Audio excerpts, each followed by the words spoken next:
So we finally have a car that has AP Autopilot, so we're going to talk about it coming up.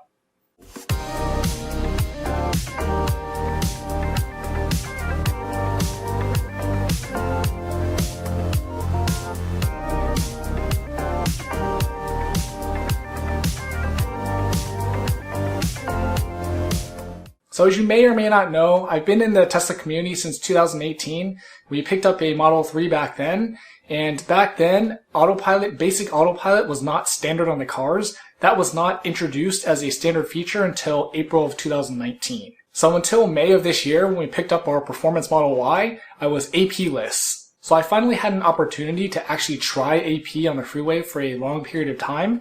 And so basically, a few weeks ago, we went down to Bakersfield, which from here is like 250 miles each way, to pick up my dad's Hyundai Ioniq 5, which is a pretty sweet car. So if you want to see more on that, I'll link you here.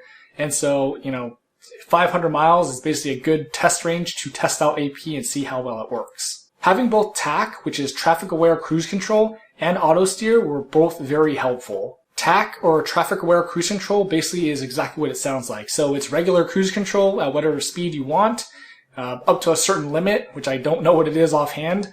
And it also is traffic aware. So basically if there's traffic, the car will slow down if it sees a car in front of you slowing down.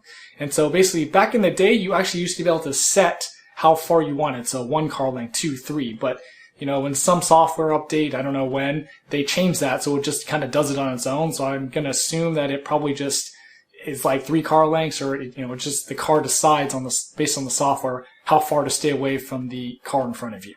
And auto steer is basically what it sounds like too. So basically, if you're in a lane, it'll basically just keep you in that lane based on the lines that it can see, from the cameras. So if you need to switch to another lane and you're on TAC and auto steer, basically you can switch lanes manually, and the TAC will stay on, but the auto steer will obviously turn off until you turn it on again. One thing I did notice that was kind of annoying about auto steer is basically every time you disengage it and re-engage it, it makes a little doo-doo sound. And there's no way to turn that off, and it's kind of annoying that you can't turn this off, but I believe this is probably for a safety reason. The only beep you can turn off is for the TAC, or Traffic Aware Cruise Control. So basically, you can get rid of one ding, but you can't get rid of both of them if you're using both.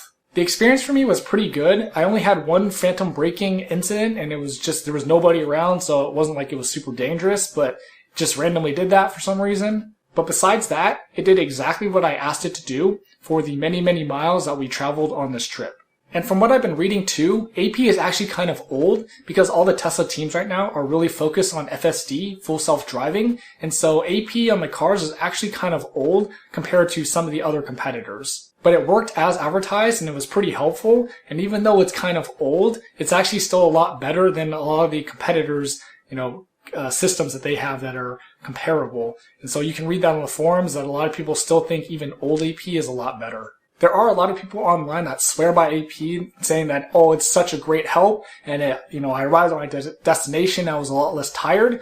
I don't know if I would agree with that, because after this trip that we did all of this driving in one day.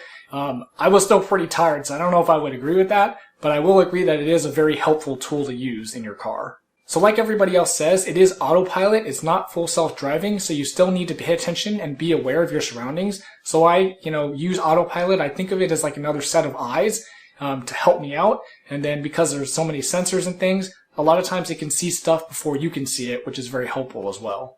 So it is nice to have AP as a helper when you've been out on the road for many, many miles and hours at a time to help you look at the road and make sure everything is safe. And because it's free with any Tesla now, I would definitely recommend using it when you have a chance, because it just makes life a lot easier when you're driving a lot of miles. How has your experience been with basic AP? Or are you more excited for FSD? Let me know in the comments, and thanks for watching.